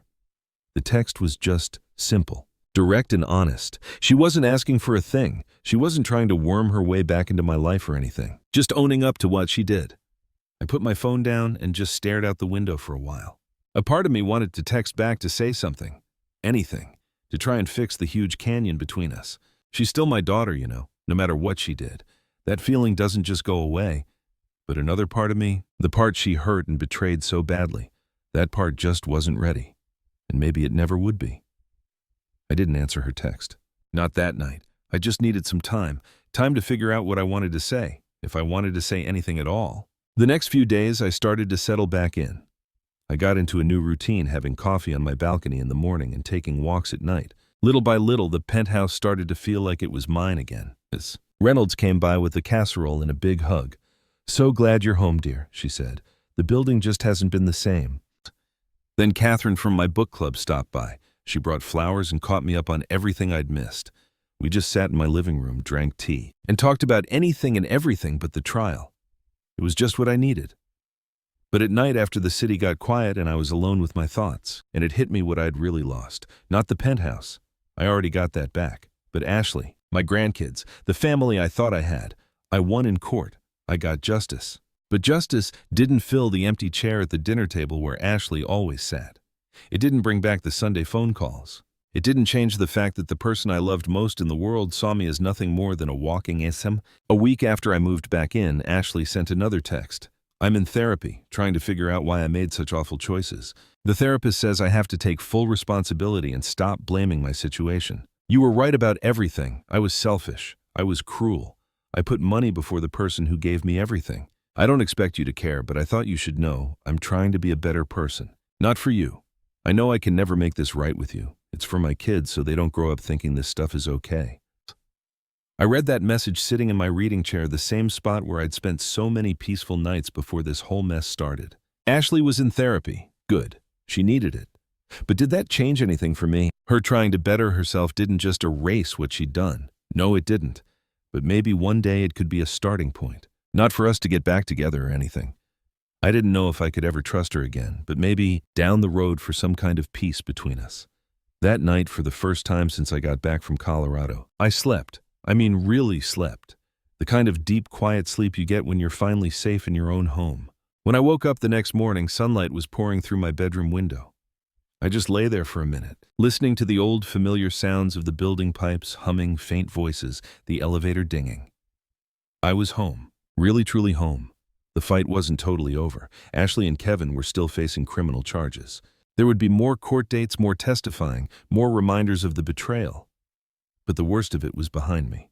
I had my home back. I had my dignity back. I had proved that I wasn't going to be walked all over. As I made coffee in my kitchen, I thought about what David had asked me outside the courthouse. "What will you do now?" "I'd reclaim my life," I'd said, and I meant it. But what did that really look like? Did I just go back to the way things were before? Pretend none of this ever happened? No, I couldn't do that. This whole thing had changed me deep down. I saw the world differently now. Saw people differently. Even saw myself differently. I was stronger than I ever knew. Tougher, more willing to fight for what was right even when it was hard. That was worth something. That was worth a lot, actually. Ashley sent one more text that week. "I heard the DA is moving forward with criminal charges. I'm not going to fight it. Whatever I get, I deserve it. I just wanted you to know that." I stared at that message for a long time. Then, for the first time since this whole nightmare began, I typed a response. "I hope you find peace, Ashley. I really do. But that peace has to come from inside you, not from me. Take care of yourself. Take care of your kids, and learn from this." I hit send before I could second-guess myself. 30 seconds later, her reply came. "Thanks, Mom. That's more than I deserve." And that was it. No more texts. No more trying to reach out. Just her quietly accepting the consequences. And this one tiny, fragile thread between us that might lead somewhere someday. Or maybe it wouldn't. And I was okay with that too. I finished my coffee and stepped out on the balcony. The morning air was cool, the city was waking up, life just kept going like always, and I was going right along with it. Changed, yes. Scarred, absolutely. But I was still here, still standing, still me. That was enough for now. It was more than enough. 3 months after the trial, I was in line at the grocery store when I saw them. My grandkids, Olivia, who was 12 now, and Ethan, who'd just turned 9. They were with a woman I didn't recognize. Probably the friend Ashley had mentioned she moved in with. Olivia saw me first. Her eyes got wide, and for a second, I thought she was going to pretend she didn't see me. But then she tugged on Ethan's sleeve and whispered something to him. He looked over and his whole face lit up just like it used to when I'd show up with cookies. "Grandma?" Ethan started to walk over to me, but Olivia grabbed his arm, holding him back. She looked so uncertain, like she didn't know if she was allowed to talk to me, so I made the choice for them. I stepped out of line and went over. "Hello, sweetheart," I said to Olivia and then to Ethan. "You've gotten taller." "I'm almost as tall as Mom now," he said proudly. Then his face fell a little, like he suddenly remembered that mentioning his mom was maybe a mistake. The woman with them introduced herself. "I'm Rachel, Ashley's friend. I'm so sorry I didn't realize. Ashley didn't mention you might be here." "It's fine," I said. "It's good to see them." Olivia was just staring at the floor, looking totally conflicted. She was old enough to understand what had happened, at least the general idea. Old enough to feel how broken our family was. "How's school?" I asked her gently. "Okay," she mumbled. Then she looked up at me with those serious eyes that reminded me so much of Ashley at her age. She asked, "Are you mad at us?" My heart just cracked a little. "Oh, honey, no, I'm not mad at you. Not at all. What happened between me and your mom, that's between adults. It has nothing to do with you or Ethan." "Mom cries a lot now," Ethan said, all innocent. "She says she did something really bad to you." Rachel looked uncomfortable. "Kids, maybe we should get going." "It's all right," I told her. I crouched down so I was eye to eye with Ethan. "Your mom made some mistakes," I said. "Big ones. But that doesn't mean she's a bad person. It just means she has to learn and grow from them. And it never means I stopped caring about you two. Can we still visit you sometimes?" Olivia asked, her voice filled with hope. "Like we used to." I hesitated. The practical side of me knew that keeping a relationship with them meant I'd have to deal with Ashley. And that meant I was potentially just opening myself up to more pain. But looking at their faces, I couldn't say no. "I'd like that," I said, "if your mom is okay with it." "Really?" Ethan's face broke into a huge grin. We swapped numbers with Rachel, and she promised she would talk to Ashley about setting up a visit. As they walked away, Olivia looked back over her shoulder and waved. I waved back, feeling something change inside me. It wasn't forgiveness, not really. But maybe it was the start of something that could be. Lead there eventually. So 2 weeks later, a Saturday morning, my doorbell rings. I wasn't expecting anybody. When I checked the video feed, there was Ashley standing in the hall by herself. She looked really nervous, shifting her weight from one foot to the other. I almost just left her there, but I had to know. So I unlocked it, but kept the chain on, and cracked it open just enough to see her. "Mom," she said, "I'm so sorry to just show up like this. I know I should have called first. But I've got something for you, and I wanted to give it to you myself." She held up a little box just wrapped in some brown paper. "You don't need to give me anything," I said. "I know, but please just take it. I'm not trying to come in. I'm not asking for anything else. Just, please." I knew I shouldn't, but I undid the chain and opened the door a little more. Ashley handed me the box. She looked thinner than the last time I saw her back in court. Just tired. I saw some gray in her hair that was new. "I'm not staying," she said real quick. "I just wanted you to have this. And Olivia and Ethan asked if they could visit you. If you're okay with it, I'd really like for that to happen. It's not me trying to worm my way back in, it's because they miss you. You were always a great grandma. They shouldn't have to lose that because of what I did." I just held the box. I didn't open it. I ran into them at the grocery store. They seemed to be doing okay. "They're tough kids," Ashley said. "Tougher than me, I guess." She tried to smile, but it was all wobbly. "I've been going to therapy twice a week, working through a lot of stuff trying to get why I made the choices I did, not as an excuse, just so I can understand and not do it again." "That's good," I said, and I really meant it. "The criminal trial is next month." She said, her voice low. "My lawyer thinks I'll get 18 months, probably serve 9 if I behave." "I'm scared." But it's weird, I'm also kind of relieved, like I have to pay for this before I can move on. I didn't know what to say to that. Part of me still wanted her to pay for everything she'd done. But the other part, the mom part, that never really goes away. It just hurt for her. I should go, Ashley said. Thanks for talking to me and for thinking about letting the kids visit. It means a lot, more than you know. She turned to go but then stopped. Mom, I know I've said it before, but I have to say it again. I'm so sorry. Not because I got caught and not because I'm in trouble. I'm sorry because I hurt you. Because I broke your trust. Because I treated you like you were nothing. You deserved so much better from me. Her voice broke at the end. She didn't even wait for me to answer. She just walked off toward the elevator. I shut the door and just stood there for a second, holding that box. Then I went into the living room and sat down to open it. Inside was a photo album. It was old with a worn leather cover. I knew it right away. It was the album my own mom kept, the one with all my childhood pictures. I'd given it to Ashley years ago. I thought she might want to show her kids where their family came from. I opened it up real careful. Photos of me as a little girl. My parents who are gone now, my grandparents, family parties from 60 years ago. And tucked right in the front page there was a note in Ashley's handwriting. Mom, I found this when I was packing up the house. I wanted you to have it back. Not because I don't want it, but because it belongs with you. This is your family. Your whole story, the start of everything you built. I took so much from you. I can't give it all back, but I can give you this. Love, Ashley. I just sat there with the album on my lap looking at a picture of me at 5 years old, standing between my mom and dad in front of our tiny apartment. We didn't have a thing back then, but we had each other. We had love. We had trust. That little girl in the photo grew up thinking that if you work hard and you're honest and treat people right, it pays off. That family meant something, that trust was everything. What Ashley did had shaken that to its core. It made me question everything I believed about the people closest to me. But sitting there with that album, with actual proof of where I came from and what I'd survived, I realized something. Ashley's betrayal didn't break me. It hurt me, yeah. It changed me for sure. But I was still here, still standing. Deep down, I was the same person who'd built a life out of nothing. And maybe, just maybe, there was room in my life for both boundaries and connection. For holding people accountable, but also showing them some grace. For protecting myself, but also leaving the door open, just a crack, for the chance to heal. I wasn't ready to forgive Ashley completely. I might never be. But I could accept her apology. I could let my grandkids back into my life. I could admit that she was trying to be better, even if it didn't wipe away what she'd done. That evening, I called Rachel and set up a visit for Olivia and Ethan for the next weekend. Then I sent Ashley a text. Short, but I meant it. Thanks for the album. It means a lot. The kids can come over Saturday at 10. Her reply came back almost instantly. Thank you, Mom. Really, thank you. I put the phone down and looked around my penthouse. My home that I fought for and won back.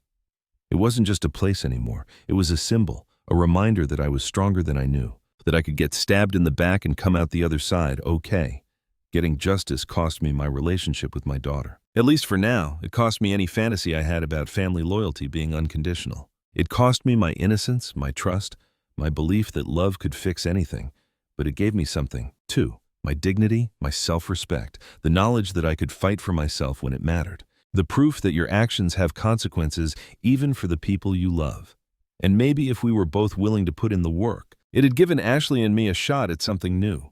Not what we had before that was gone forever, but maybe something more honest, more real, built on truth this time instead of secrets. I didn't know if it would actually happen. I couldn't guarantee it. But for the first time since coming home from Colorado all those months ago, I felt like it was possible. And I was learning that sometimes possible is enough. Saturday morning came and the sun was just streaming through my balcony windows. I'd been up since 6, cleaning the penthouse and getting everything ready for Olivia and Ethan. I had their favorite cookies in the oven. Hot chocolate was ready to be made.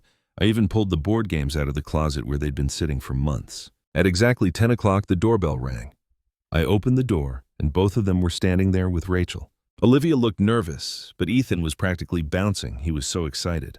Come on in, I said, stepping aside. Ethan rushed right past me into the living room. Hey, everything looks the same. Well, mostly. Is that lamp new? Nope, same lamp. I laughed. I just moved it. Olivia came in slower. Just taking it all in. She walked over to the balcony doors and just looked out. I really miss this place, she said softly. I used to love it here. You know you're always welcome, I told her. That hasn't changed.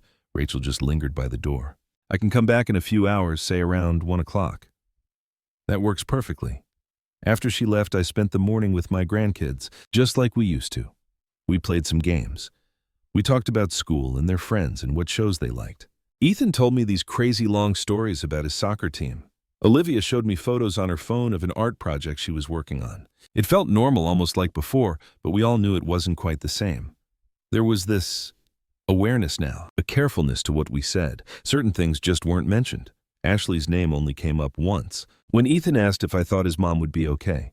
Yes, I told him, and I meant it. I think she will be. It might take time, but your mom's strong. She'll get through this. Are you still mad at her? Olivia asked, her eyes searching my face. I really thought about that. Was I still mad? Yeah, on some level. The betrayal still stung. The hurt hadn't completely gone away, but the sharp, burning anger had faded. It was something else now, more like sadness and disappointment. I'm working on not being mad, I said. It's a process, but I'm getting there. Olivia seemed satisfied with that. When Rachel came to pick them up at 1 o'clock, Ethan hugged me so tight. Can we come back next weekend?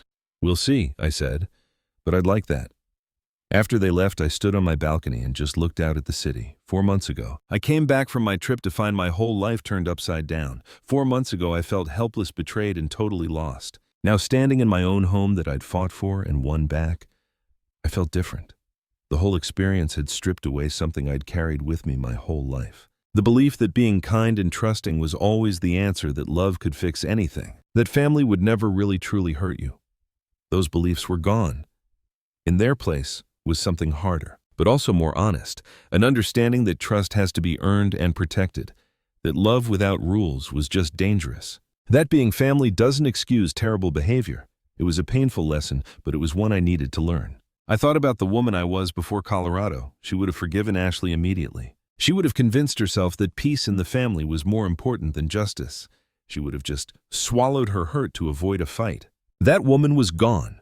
In her place was someone who knew her worth, who wouldn't let herself be treated as less than she deserved. Someone who understood that holding people accountable isn't cruel. It's necessary. I liked this new version of myself better. Over the next few weeks, life fell into a new rhythm. Olivia and Ethan started visiting every other weekend. I joined a new book club where I made friends who didn't know anything about my past drama. I started taking painting classes, something I'd always wanted to do but never got around to. And I started looking forward instead of back. On my back, Ashley's criminal trial was in early December. She pled guilty to everything. The judge gave her 15 months with a chance for parole after 8. It wasn't as bad as it could have been, but it was more than enough to send a message. When I heard, my feelings were all over the place. I was relieved it was finally over, sad that it had to go this far, and a tiny part of me hoped this would be the wake-up call Ashley really needed to finally change. She sent me one last letter before she went to serve her sentence. Mom, I'm about to start paying my debt to society, but I know I can never repay the debt I owe you. You gave me life. You raised me. You supported me. You loved me. And I threw it all away for money. There's no excuse for it. No justification. I was wrong, and I'm so sorry. I hope that someday, years from now, my actions can prove to you that I've learned my lesson, that I've become someone who deserves to be called your daughter again. Until then, thank you for still seeing Olivia and Ethan. Thank you for not making them pay for my mistakes. You've always been a better mom than I ever deserved. With love and regret, Ashley. I read that letter 3 times, then I just stuck it in a drawer. I wasn't ready to write back. I might never be, but I kept it. Maybe someday it would be a reminder of how bad things got and how far we'd come. Christmas was coming up, and for the first time in years, I wasn't dreading it. I had Olivia and Ethan over for Christmas Eve. We decorated cookies, watched old movies, and opened presents by the fire. It was so different from the big family parties we used to have, but it felt good. It was real. As the new year started, I found myself thinking about everything that had happened. The betrayal, the fight winning in court, and the slow, hard work of rebuilding. A year ago, if you'd told me my own daughter would try to steal my home and I'd have to sue her, I would have said you were crazy. It was unthinkable. But it happened, and I got through it. I did more than just get through it. I won. I learned I was a lot stronger than I ever thought, that I could face the worst kind of betrayal and still be standing. That justice is hard and it hurts, but it's worth fighting for. I also learned that life doesn't always give you the happy ending you want. Sometimes the people you love the most let you down in ways you can't even imagine. Sometimes things break that just can't be fixed. And sometimes when you stand up for yourself, you end up alone. But I'd rather be alone with my dignity than surrounded by people who don't respect me. As I stood on my balcony on New Year's Day, watching the sunrise, I felt something I hadn't felt in a long, long time. Peace. Not that clueless kind of peace from before, but a real hard-won peace, the kind you get when you've been through hell and made it out. I started thinking about what I was going to do next. More art classes, maybe some travel, maybe even volunteer at a legal aid clinic, helping other elderly folks who'd been taken advantage of. Using what happened to me to protect others from going through the same thing. The future was laid out in front of me, full of new chances. It wasn't the future I planned a year ago, but it was a future nonetheless. And I was ready for it. I just want to thank all of you for taking the time to listen to my story. If you're still here, I really want to know what you think. Have you ever been stuck between keeping the peace and fighting for yourself? What did you do? Drop your story down in the comments, and if this story hit home for you, please do me a favor and hit that like button. Share it with someone who needs to hear it and subscribe for more stories like this. Listen, standing up for yourself isn't selfish. Setting boundaries isn't mean. And sometimes, the kindest thing you can do is make people own up to what they did. I had to learn that the hard way, but I learned it. And now, at 72 years old, I'm finally living life on my terms in my own house with my pride and my head held high. That penthouse Ashley tried to get rid of, it was never just a building. It was everything I'd worked my entire life for. Everything I sacrificed. It was me. And when she tried to take that from me, well, she learned a lesson. A big one. You don't mess with a woman who spent her life fighting for what's hers, because she will fight back.